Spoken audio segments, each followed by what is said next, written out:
Okay, welcome to our In Conversation webinar. Thanks for joining. We are joined today here by an esteemed group of account management leaders from around the world. We've got phone from France, Carly based in the US, Andy in Australia, Joanne from Asia. So thank you for joining, guys. It's hard to find a time that is suitable with all of the time zones that we live in, but great to have you all together. And special guest Stephen Pitcher, who heads up our business intelligence, who is going to take us through some very interesting analytics and modeling of the COVID situation. So again, thanks for joining. The purpose of this webinar is to give a global perspective on COVID and the impact on business travel. And also, how do we use data to better inform your decision making? And how we might start to see a re-emergence of travel in markets based on live COVID case stats, and how we're helping clients model a return to spend based on time and anticipated spend increase over time. So it's been a very, very interesting ride, to say the least. And from a broad perspective, I think it's interesting to zoom out and think before this situation happened. If you looked at some GBTA numbers, the corporate travel market was very strong. We're on a high growth trajectory. Anticipated spend was $1.6 trillion for 2020. That's obviously not going to happen now. It was an anticipated growth to 1.7 trillion the following year. So yeah, we were on a very strong path. We did start to see some turbulence in our numbers at the very least, with the US and China trade issues, where we started to see a little bit of turbulence. We did see some suppliers drop off, like Thomas Cook. We saw Jet Airways, we saw Air Berlin.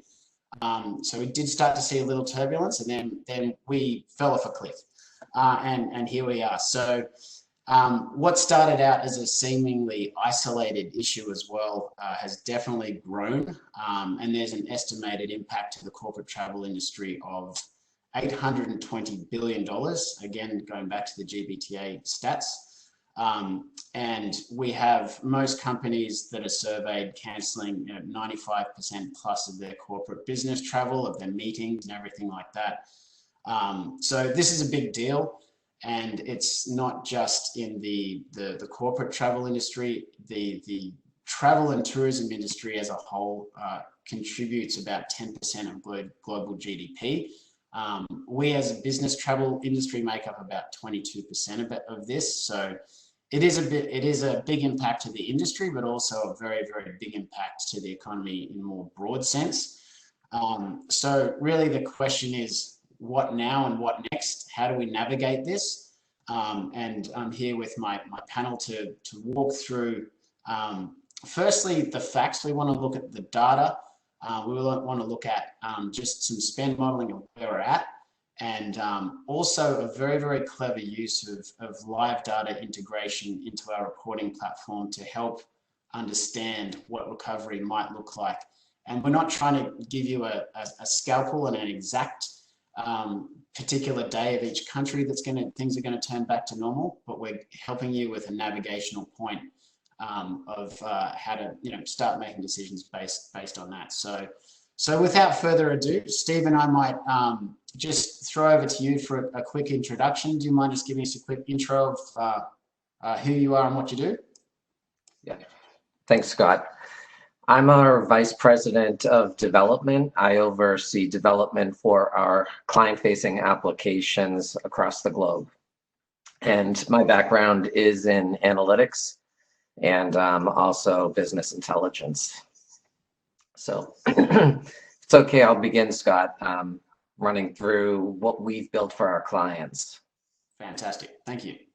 Okay, so what I'm going to cover off today is two different areas in terms of forecasting recovery. One is financial, and then the second is based on case stats, new case stats. And I'm going to start looking at the financial side. So I'm going to run you through a slide right here of how we model financial recovery.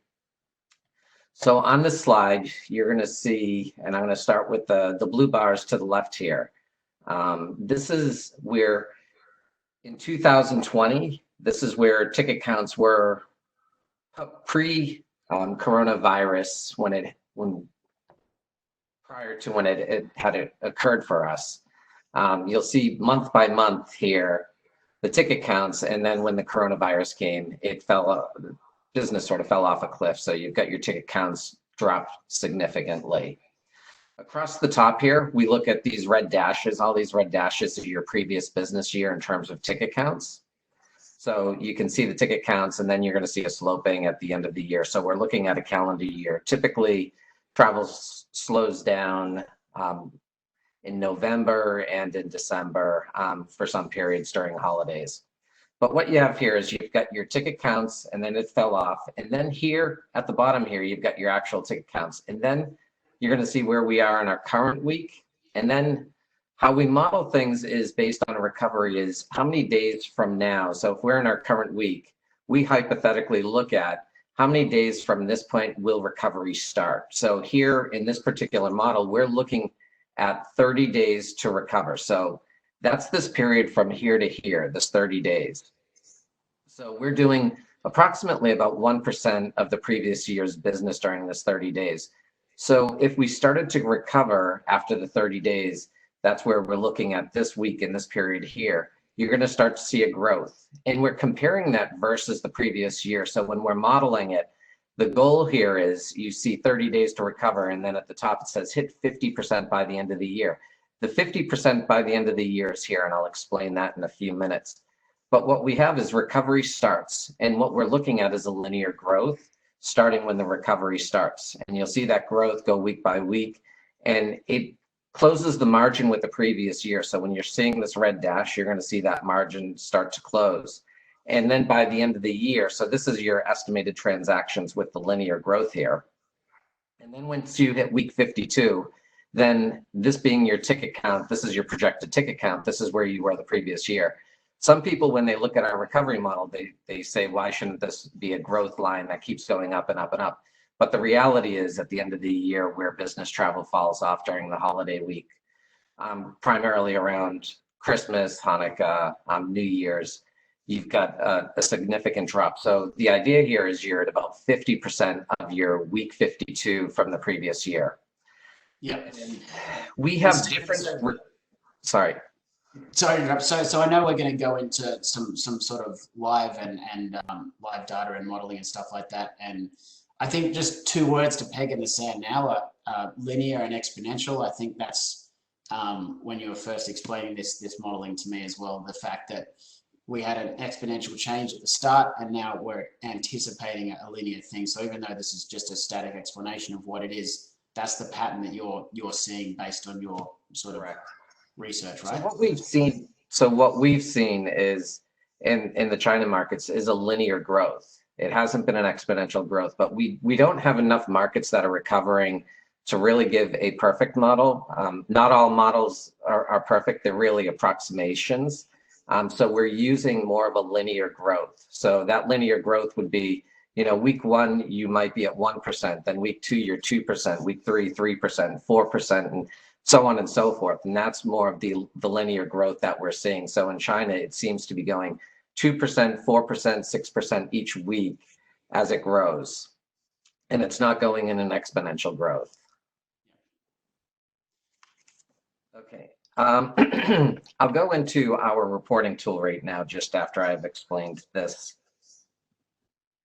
and bring up our reporting tool. So this is what we've created for our clients. So we've modeled every single client we have and what their recovery could look like. And again, this is an approximation. So when we're looking at this particular screen here, we've got our companies, where somebody ranked in 2020, their estimated ticket counts by the end of the year. So when we're looking at this 30 days to recovery, this would represent, and a 50% recovery by the end of the year, this would represent this many tickets for this particular client.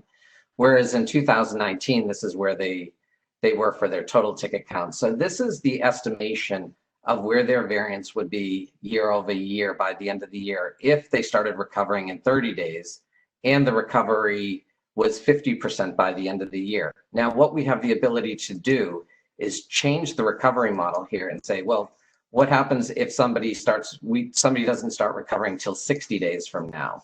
And what does that ticket count look like? So you can see that the ticket count, so you've got this flat amount of ticket sales, and then you see the growth where it hits 50% by the end of the year. But that's a pretty heavy growth. We might say, well, now we're going to go to 25% by the end of the year. And this is what it might look like by the end of the year. So now you're seeing what would that year-to-date variance be for that particular client and what the ticket count would be. So again, looking at the different models, we look at how many days to recover. And so hypothetically, if the client starts recovering 90 days from now, then you're seeing an even further drop on the ticket counts projected for 2020. Right. So I'll go back really quickly just to the 30 days and go into the 50% by the end of the year. And what we've done is we've got the ability to look client by client. So our model is built looking at each individual client. So we can run through here and present to our clients what that recovery might look like and what those trends might look like. And from a client perspective, I think that's really useful to be able to give different modeling scenarios based on different business decisions. I think a lot of companies that I have contact with, they want to sort of understand in different scenarios what's this going to look like, because no one really knows exactly how they're going to return, but they can report this to their executive team to say, based on XYZ growth, this is what we can anticipate in spend increase. And also from a supplier negotiation standpoint, where most of our larger market clients have contracts and spend thresholds and market share and all that sort of stuff, they can have an idea when that's going to start to return, based on their company activity as well, right? So I think that's, exactly, very useful analytics. Just have a couple more stats in here that I think that are important to look at. So we're looking at a 31-day change in ticket counts. So if ticket counts are still down, that means that the client hasn't started trending up. So we look at a 31 days versus the previous 31 days. So you can start to see recovery if people are at a plus point. If they're at a negative point, they haven't started to recover as a company. Same thing with 7 days. It gives you just a short window into that recovery. And the next area I'm going to bring you into is looking at case counts and how we look at case counts internally and forecasting recovery. So it's not just looking at the financial models. What we do is we look at how many new cases are reported each day. And we're not necessarily looking at the deaths or the statistics that are saying how many people have recovered, because those stats haven't really indicated recovery. The recovery has been indicated by how many new cases are reported each day. So we break this down on a country by country basis. Right now, we're getting our data from the CDC in Europe for new case counts.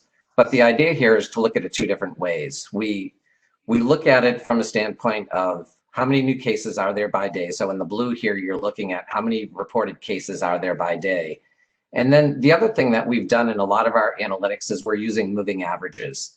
The moving averages here are based on a 3-day moving average. It's a simple 3-day moving average. And the idea behind that is to reduce the anomalies and smooth out the lines a little bit more, because there's peaks and valleys.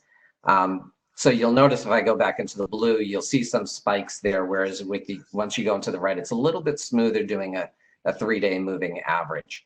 And so we look at this on a country by country basis, so we can go in and look at it on a country by country basis. So even, how are countries trending? So if we look at a country like Australia, where they were, so here's your 3-day moving average. This was their case counts by day and how they've come close to recovery. And again, New Zealand, very similar. But going back, the other indication that we're looking for here is using a running total as well. So the running total here is this blue line here. And then we've got, in the bar chart here, we've got the new cases by day that are being reported. So the reason that this one is important, or this particular chart is important, is you're looking for the C. And I'll explain to you what a C looks like. That really represents recovery in a region. So if I go back to Australia, you're going to see that C formation. And so this is cumulative cases, this line chart up at the top, and your bar chart of the cases reported, new cases reported by day. So you're looking for the C. The C really represents recovery in a region. Again, we're looking at New Zealand here. So if we look at other countries, if I go into France, you're going to see where it's getting closer to looking like what Australia and New Zealand look like. US is just starting to open up that sea. They haven't opened up that sea just yet. But what this gives us an indication into is from a traveling country, from a business country, how each of our countries will recover. But it also allows us to identify destinations that people can travel to and say where there is recovery and where there isn't recovery. So on top of using the financial statistics, we want to cross it over with the new case counts when we're having conversations with our clients about the coronavirus and where you can travel to and where you can't travel to. So one more thing that we're looking at, how we're forecasting recovery is, and I'll go into this sort of table, is a country by country and breaking down country by country, the statistics and getting a little bit more data on the countries. I'm only going to point out a couple of stats here. So we break it out by country. And what we look at is a turning date. And we've got where case counts started at 10. That was your first day with 10. But the turning point on case counts, or the turning point we look at, is when a country has hit its peak. So we've got a date on every single country where we've got a statistical peak. And what we do is we run through those new case counts, and we're basically looping through the records. And to determine the peak, we're actually using a 3-day moving average. So we run through and loop through every single country's data to find its peak on a 3-day moving average. For the US, the peak on a 3-day moving average was 34,258 cases. And then what we look at is where are the last 3 days on a 3-day moving average. So if you look at the US, the last 3 days moving average is 20,000 cases. So it's down from its peak, where the peak was 34,000. So we also look at the percent to peak. Right now, that's 59%. So this 20,000 to the 34,000 is 59%. When we're seeing the 100%, that means that the country is still growing and it hasn't hit its peak. So the last 3 days equals the peak. And then you'll see other countries where it's a lot less. So if we look at France, they're at 8% for the last 3 days of where they were at their peak. So when we look at the peak, we also look at what's the average daily decline. And then we start to forecast when will they that country get down to a case count of 10% and maybe down to a case count of 0. And what we're trying to do is identify dates. So we've got dates of when will case counts get down to 10% and when will they get down to 0. So we can start to identify when recovery might take place and then when travel might take place in those particular countries. And the idea, again, is to take the financial data, the new case data, have conversations with our clients and say, this is areas where you are seeing recovery and where countries are seeing recovery and where travel might pick up sooner than other countries. And then also with our forecasting model, when we go into our financial forecasting model, we have the ability to go in there and break it out by international, domestic, and destination. So if a country was not projecting to recover, then we could remove them from the recovery model. Yeah, that's fantastic, and it's so it's really, like I said before, we're not trying to get an exact scalpel out to say it's going to be exactly 10 o'clock in 42 days, but it's so good to have that indication to say this is a very, very consistent pattern of recovery here, and we're very likely to see this market opening up. And it's been great actually to see from the first time I saw this, the US actually starting to flatten out a bit and that C start to create, because when we looked at this probably over a week ago now, that the pattern actually did look different. And this is a live data feed as well, right, isn't it? So you're getting this data to come through. So incredibly powerful insights and analytics to help us, help our clients actually plan for this stuff. And I know there's going to be, government regulations and health aspects and all that sort of stuff, and probably a much more complicated return to international travel. So it's great that we can carve out domestic and international as well. So that's fantastic. Thanks so much for that, Stephen. And we really appreciate your work and bringing that to us in the account management space, because it helps us. So that's fantastic. And I guess I'll pass over as well. And speaking about exponential, Joe, just before I hand it over to you for a quick introduction, I think how we actually started talking about this scenario, we were in a meeting in LA, and that was on the 28th of January. And I think at that time, we thought this was, quite an Asia problem, Asia-specific problem.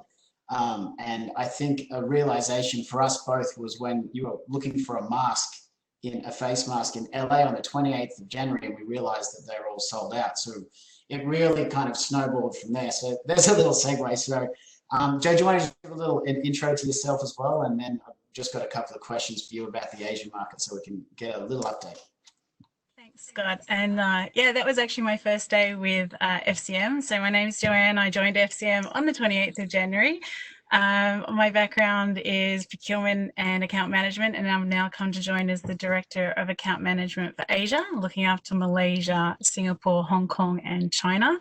It was a very interesting introduction to the business, and as you said, we met, and in LA, we were searching for masks and couldn't find any at that point. And I guess very much so, Singapore and Malaysia was, and Hong Kong to some extent, was still very much not business as usual, but being conscious of what was going on, but being very aware of social distancing became the new norm in Asia. And it was interesting to see that really things started to happen, the slowdown in December for China. And then as we came into New Year, Chinese New Year, which was around the 23rd of January, things really started to lock down. But then this ripple effect continued. So it moved from China then to Hong Kong, and Hong Kong locked down. And then we flew then on to Malaysia and Singapore and the rest of Asia. So it was a gradual, if you will, over 6 to 8 weeks build up to this kind of lockdown and realization of the gravity that was taking place. I think what was interesting to watch as well, given that it was my first week with FCM, was the intensity of, first it was, let's get a little bit of reporting and visibility. Then it became more the requirement to have that communication and what was happening in each different country and the restrictions of the airlines and the restrictions that the governments were putting in place. Then it moved into very much safety and security and tracking of travelers and, oh, someone's stuck in this location, quick, how do we move them back before the country locks down? So it was very reactive, and almost every day there was a new country that was locking down. We also saw the revision of travel approvals and, understanding how we then move that out to what's happening in the different regions. So it was interesting as that ripple effect took place. And then following that, I guess, it moved on to a much bigger global epidemic that we're facing today. So Asia was, a little bit different in watching that ramp up, and we had a little bit more time to prepare in some ways. Absolutely. And I think you sit in a position where you're, I guess, a few weeks ahead of the rest of the world in the sense of, I know you were, sort of configuring policy and tools, and repatriation was the focus there. And I guess talking to you as everyone else was just first trying to understand what lockdown meant, all that sort of stuff. You were like, well, yeah, we've been living like this for a while and all that sort of stuff. And I guess being at that vantage point of being a little bit in the future from this, have you seen a return to travel? I know, we're starting to hear snippets of information and predictions of when, certain countries are going to have a certain percentage of spend. What sort of return to travel are you seeing in Asia at the moment, being a little bit ahead of the rest of the world here? So it's still very early days and very gradual, very slow uptake. And we're seeing China is obviously the first one to come back. They're now back at work, back in the office. Hong Kong has just gone back to the office, but it was really just the China market that's now starting to travel. What's interesting is the fares are heavily reduced to try and stimulate the market on the domestic side of things. And in the first few weeks, what we saw was an increase of flights and scheduling. But in actual fact, on the day, they ended up being cancelled and consolidated to reduce the numbers of flights, which translated to passengers being stuck at the airports. So there's a lot more time spent around airports and I guess the processes that travellers were going through just to board that aircraft. From an international perspective, it's still very challenging. There are a lot of people that are stuck abroad. So what we're seeing is the focus now on repatriation.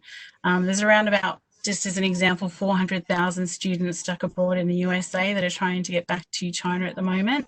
And the challenge here is the demand is high, but the supply is low with limited aircraft availability and landing slots. There's also some more complications that we're seeing in China as well, that they've got a new policy in place where it's restricted to one airline for one route once a week and reducing that capacity to 95%. It's also got the requirement where all bookings need to go direct to the airline channel only. So that's adding complications in terms of supporting our customers. There is obviously exceptions to that at the moment, just being Hong Kong. But yeah, very, very interesting to see that process. Okay, that's interesting because I guess you do hear things from outside of the market, and what you might hear as a return to travel is, yes, tick box, there are flights, but the slots aren't what they are, and like you said, supply is going to be quite patchy. So that's causing a different problem for you. Absolutely.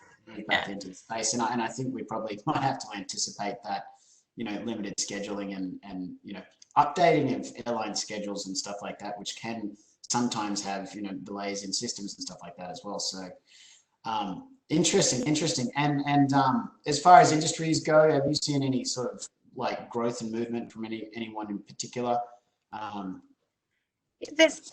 There's a few industries that stand out: manufacturing, construction, technology, finance, legal, and pharma are the ones that are certainly within the domestic for China that are showing that recovery quicker. Yeah. Okay. And then the places that they're able to travel to, as I understand it, there's some sort of bubbles that are opening up. So you're going to have like domestic and regional growth, and then anticipated growth from there. Is that? Yes, at the moment it's very much China domestic, but I guess what we're anticipating is these travel bubbles that will start to open up and having these quarantine-free zones. So, for example, today they've announced quarantine-free zones to Hong Kong and Macau. So, I guess within Asia we're looking for these travel bubbles to open up. So then there's that relaxation, a little bit easier to get on board the planes rather than going down to 14-day quarantine on arrival and making it almost impossible to travel for work. Doesn't make it easy for a 2-day business. Cool. And then just last question with regards, I know you've got a background in the mining industry as well, and you've seen, I guess you've lived in an industry where travel wellness has always been a high priority and sometimes a compliance issue. Do you see any difference in how business is going to view things like that moving forward, like based on just being a little bit ahead in sort of recovery thought process there? Yeah, I think a lot of out of this pandemic, everyone has realised the importance of health and safety. And if travel programs don't have that mirrored today, I think we'll start to see those considerations come into place. So some of the things that you see in the mining industry, like looking at the total journey. So what does that journey look like? What is the risks associated with that? Where are you transiting? If you're transiting in a risk area, what does it mean from the moment you leave your door to the moment you arrive at the location rather than the destination? So given all the additional restrictions and I guess concerns around health and safety, we're anticipating that there will be stricter measures in terms of getting on board, even getting to and from the destination, whether that's by taxi at the hotel. There'll be additional restrictions. So I think going forward, people will start to look at the total journey duration, which has always been a case within mining. I think you'll also find that people start to look at the surrounding environment as well, and how they track their travellers, how if they are stuck, how do you get there to support them? So it will be very much around the safety and how those travellers are supported on their journey as well, which has always been a big part of the mining industry. And I think if that's not in place today with programs, it'll start to come in. Okay, excellent. Well, thank you very much. I appreciate that, and very good insights. And it's yeah, like I said, we had an interesting, I guess, onboarding of you into the FCM business, and also, when we first started, I can't believe back in LA, it's gotten to where it is now. So awesome. Thanks, Joanne. And then we might take a virtual a trip all the way across to Chicago. And just have a little bit of an update. So, Carly, do you mind just doing a quick intro there? Sure. Hi, everyone. Carly Theroff here. I'm the Director of Account Management for North America, and I'm based here in Chicago, Illinois. Awesome. And Carly, I guess there's a lot in the news about how things are going in the US. How is it on the ground in Chicago? Can you go to a bar yet? What's the deal? No, I'm waiting on the day that the bars will open and I can have a drink outside of my house. But yeah, we still have stay-at-home orders here in the state and in the city specifically.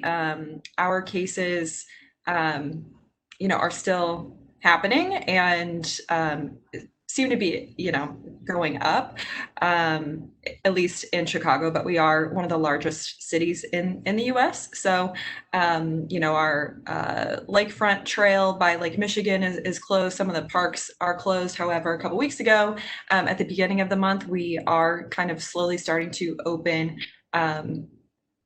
things aside from essential businesses because the essential businesses have remained open during this time.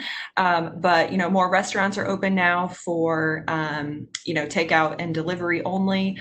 Some retail shops have opened, but only for curbside pickup of your orders. But yeah, otherwise we're still stay at home. Well, isn't that's interesting to find out that I guess our people in China are back in the office and we're still stuck in webinar land, but that's all good. So just a couple of questions as well. I guess in the US, that's the from our business anyway. A lot of multinational clients are led out of the US, and therefore, a lot of the control in these situations where you might have a global account manager with a travel manager, working to respond to things like that. So I guess what's the evolution been? I have to. I'm not guessing because I know as well, but you've moved from predominantly risk reporting and tracking travelers. Now, now there's no travelers. So I guess your focus has shifted, right? Yeah. What have you guys been busy with? Yeah, so I guess to your point, we started, it was like February 29th, that Friday. I remember that's when things really started to unfold, and many of our customers here in the US were wanting to, cancel their flights and putting like really quick policies in place to say you need approval for, any trip. If you have a trip out there, you need to cancel it. So we were furiously running tons of our risk reports and understanding where travelers were, what flights were still open, where they were going. So that was really important information for our customers to have in the beginning. Obviously, that's kind of dwindled down now, and we're really focused now on what we're going to do with those canceled tickets and those credits. And so we've kind of shifted our focus now into, as people do get back to traveling, how can we help them to, utilize those credits as best that they can. Right. Okay. So I guess there's I guess many banks for clients have tickets to use. So that process has shifted from risk management reporting to unused ticket management reporting and how best to do that. So I guess the question, how have you sort of gone about that? I mean, it's a pretty big task. Like, have you had to change anything, operationally or technology wise to deal with that in order to help clients? Or Yeah, so our process is still the same. So we do, use a third party to manage those unused tickets, and we get the reports on a monthly basis. Our travelers get notifications as the tickets are about to expire. They have the option to apply the ticket if they're doing a booking online themselves through the self-booking tool, or calling an agent to apply it. So all of that is the same, but where we are trying to enhance that offering, we're just not only with unused tickets, but other things within our business. We've created these mini task forces to really see what we can do to, as travel comes back, how we can make things work in a more efficient way to make sure that those tickets are used. So that's what we're focused on right now, is just looking at from an operations perspective, but also on the traveler side to make it easy for them to apply and track what is available. cool. And just on that point with the traveler experience there, I got a sneak peek of a kind of technology hub for help along the traveler journey, which I think was a pretty cool idea. Can you give us little bit of a... It's hot off the press. It was launched yesterday. So it's we call it the Traveler Resource Hub. So it is a website that links to various different things. So, we understand that there's definitely a need for our travelers to have real-time, up-to-date information that outlines their traveler journey and what they can expect when they are on the road. So it just includes a number of resources. We've created a traveler checklist, some FAQs, links to different supplier websites that detail like their health and safety measures. So that is live, but we are working now to just get that link added to the itinerary so that it's at the traveler's fingertips. So when they make a booking, it's there and they can just access it really easily. So that's been something we've been working on for a few weeks now. So it's really good to see that come to fruition. I think that'll be really helpful for our travelers as they, try to have a safe return to travel and what that means. And the travelers can feel, at least knowledgeable and know what to expect when they do get on a plane. Yeah. No, that's awesome. And I guess that's the thing, isn't it? No one's moving now, but I personally have traveled a lot in this role, and I don't feel the same about getting on a plane right now. You do want to sort of additional information about what do I need to be doing on this journey to mitigate, not just getting COVID or getting sick, but mitigate getting stuck or driving somewhere without the right documentation, even moving around Australia, moving state to state. Hearing stories of people and just landing somewhere where they shouldn't have landed without this thing or that thing. So and that's what part of our task force is like working very closely with the airlines. Obviously, we're talking to them on a daily, weekly basis via individual phone calls, webinars, various forms of communication, just so that we have the most up-to-date information on what they're doing, so that we can share that information back with our customers. Cool. Excellent. All right. Well, thanks, Carly. That's great to see what's happening in that part of the world, and good to see that Mr. Pitcher was talking about starting to take shape in the US. So there's a bit. Yeah, hopefully we continue on that path. Exactly. Cool. All right. Well, we might cross the Atlantic now on our virtual trip around the world, and fun. I think I might just cross over to you and just see. How's things in Europe? I guess before I ask you that question, I'll just get you to do a little introduction first, just so everyone knows who you are. Sure, no problem. So my full name is Podmani, but everyone calls me Pod, easier. So I've been an account manager for FCM for more than 3 years now. Wow, time flies. So I manage key accounts here in France and big key local accounts, and specialize in currencies as well. So multinational clients are also is my specialty in France. Excellent. Cool. And fun. I think the thing with Europe, it's an incredibly complex market. There's a lot of countries, there's a lot of suppliers. You've got content that's on the GDS, that's off the GDS.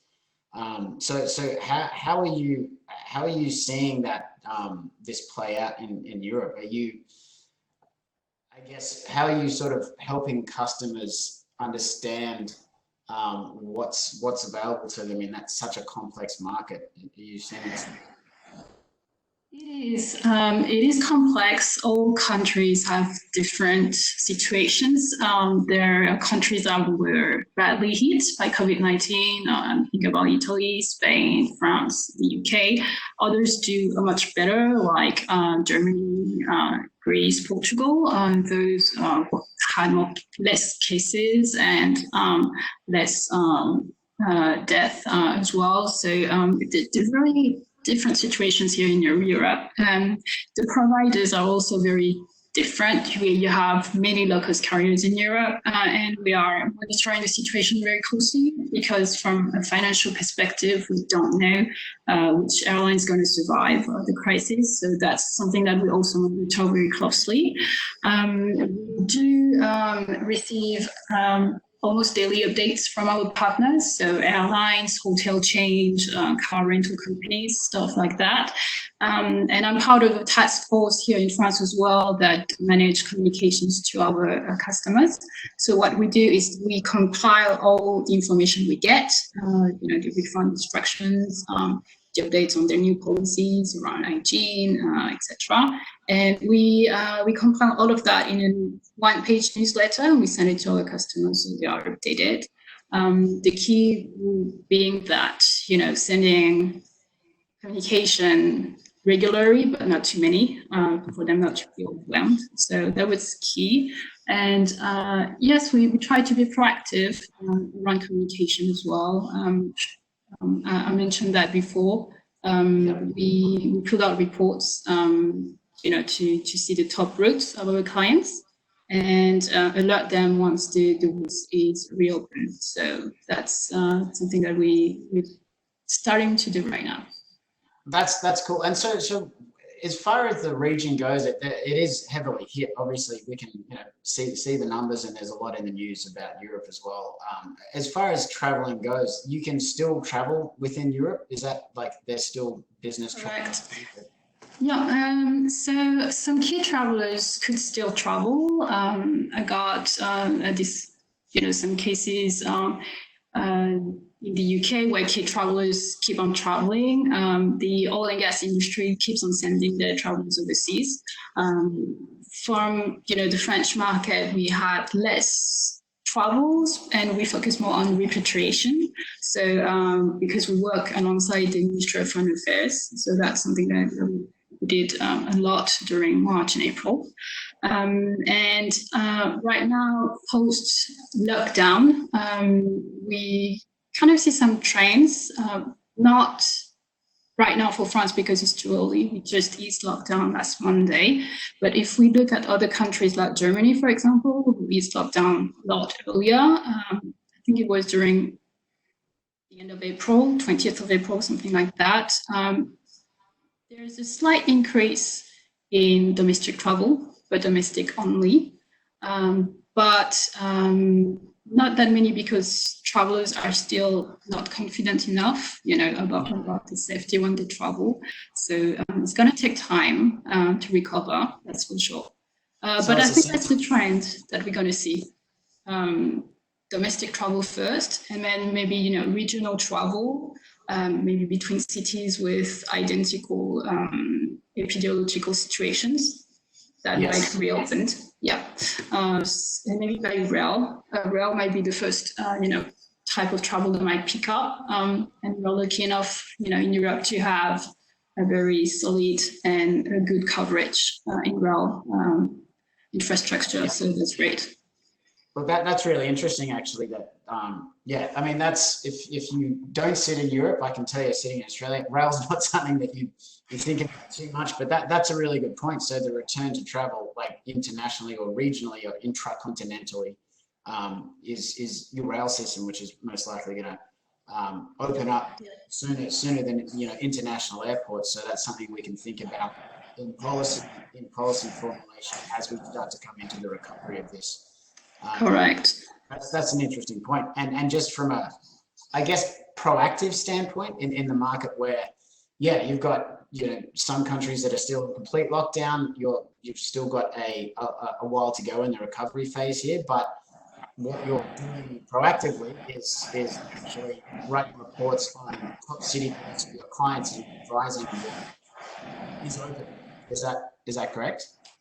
Yes. So, to give you an overview, for example, in France, France had to cancel like 90% of their flights during March and April, and they're starting to reopening slowly. So we got notified today that some routes are reopened. So that's great news. And with that, we can actually look at the report. I'm gonna look at my clients, see that this route is the top route. It's gonna reopen. Gonna give them the data, how many flights per day, etc. And what are the preventive measures in place, on board. You have to wear face masks, you have to have your temperature taken before you board, stuff like that. So, overall informative document as well could be sent along, those dates. Okay, no, that's awesome. That's awesome. That's interesting. So there's a couple of good things to think about in that region, and it's multi-dimensional, multi-language. Like there's a lot going on, and you make a good point. There's a lot of low-cost carriers in that region. So, how long can we sustain no revenue?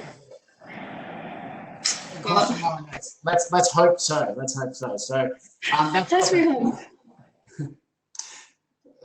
Thanks, Bond. And so just finally as well, while we've got time, we might take our virtual tour back down under, mate. So Andy, I'll cross back to you, and can you just give a little intro of yourself, mate, and we can just see what's happening in Australia and New Zealand. Of course. Thanks, Scott. Hi, everyone. My name's Andy Stark. I'm the team lead for the multinational account management team for FCM here in Australia. I've been with the company for a number of years and gone through a few disruptions, but I certainly think this one certainly takes the cake. So, thanks for having me today.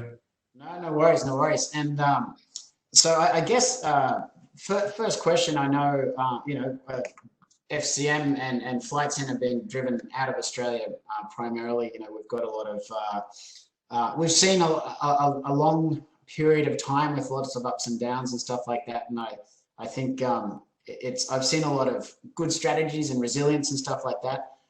So how do you feel like you guys have been managing, I guess, differently in this situation? Anything that you've done differently, engaging with clients or anything like that?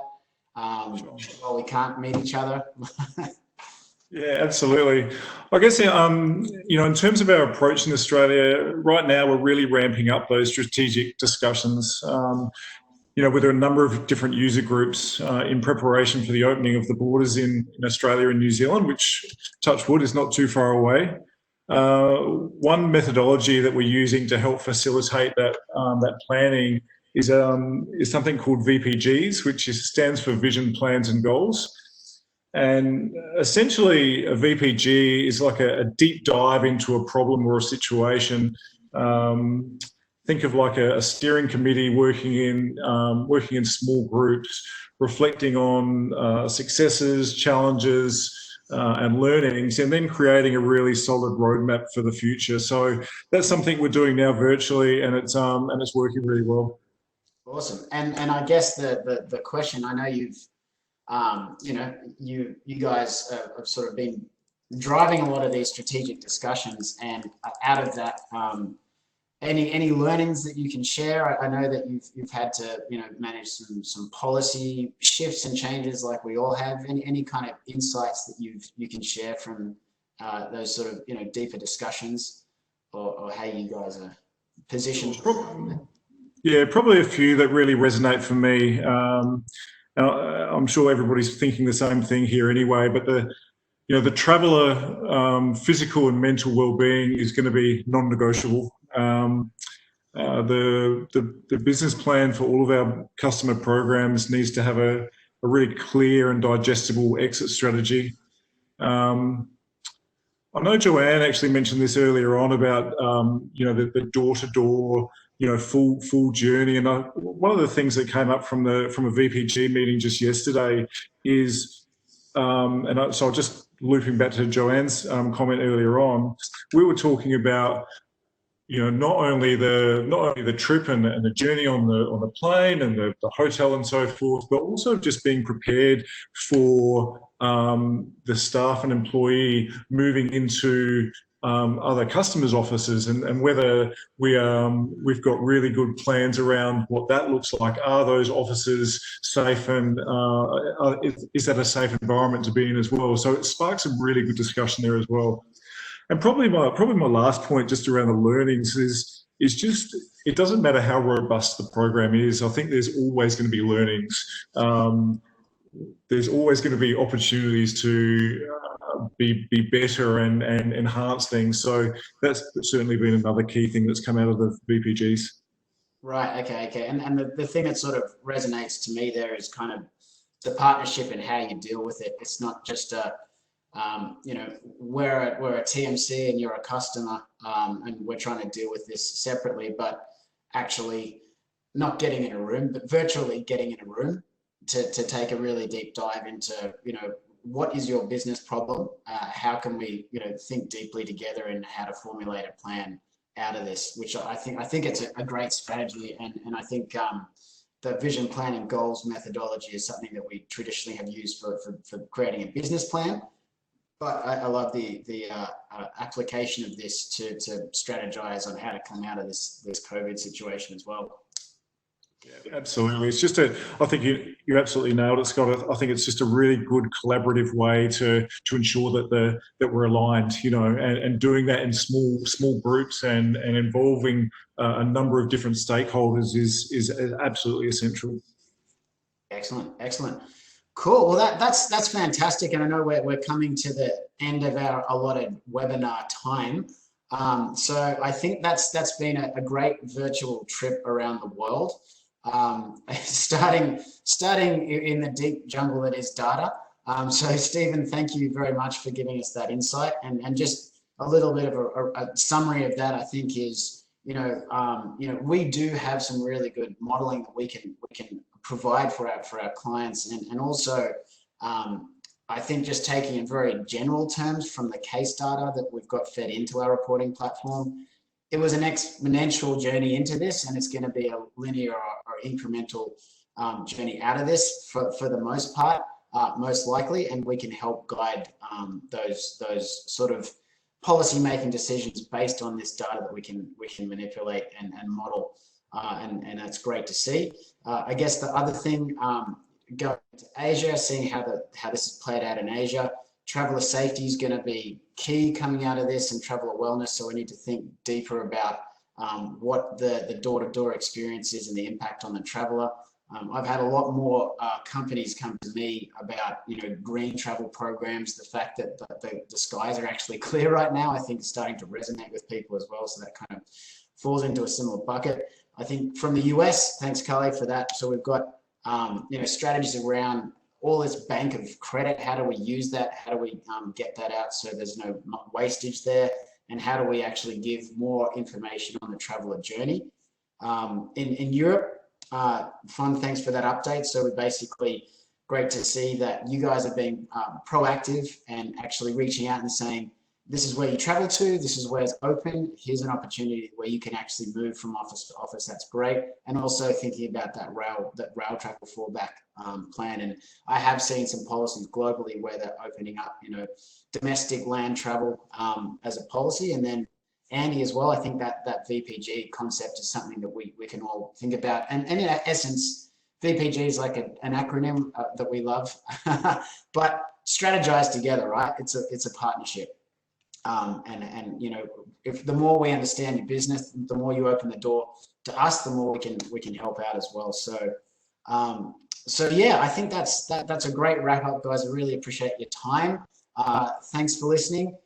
Team, thank you so much for your insights, and thanks for being available around the world. And Stephen, as always, appreciate your work, sir. And yeah, that's we'll call it a wrap, guys. So thanks so much.